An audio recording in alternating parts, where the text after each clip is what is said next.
গরমে সাধারণ মানুষের জন্য যে বার্তা সেটা হচ্ছে প্রথমেই যেটা বলা যেতে পারে যে হিট স্ট্রোক হতে পারে এবং সেটাকে এড়িয়ে চলতে হলে প্রথমত আমাদের যতটা সম্ভব এই তীব্র রোদে বের হওয়া থেকে বিরত থাকতে হবে।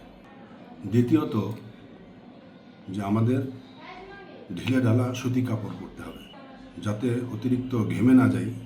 পাতলা এবং সুতি কাপড় ব্যবহার করাই শ্রেয়। আর মাথায় ক্যাপ অথবা টুপি অথবা ছাতা ব্যবহার করে রোদ্রে বেরোতে হবে প্রয়োজনে। আর আমাদেরকে অতিরিক্ত বা প্রচুর পরিমাণে বিশুদ্ধ পানি গ্রহণ করতে হবে এবং হালকা খাবার, বিশেষ করে শাকসবজি, ফলমূল এবং হালকা নরম খাবার খাওয়াই শ্রেয়। বেশি ফাস্টফুড অথবা চর্বিযুক্ত খাবার বর্জন করাই ভালো।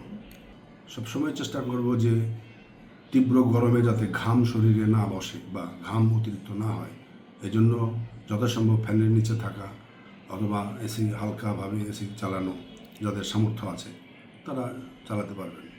আর এতেও যদি বেশি অসুস্থ কেউ হয়ে যান, সঙ্গে সঙ্গে তাকে নিকটস্থ হাসপাতালে ভর্তি করতে হবে এবং চিকিৎসকের পরামর্শ নিতে হবে।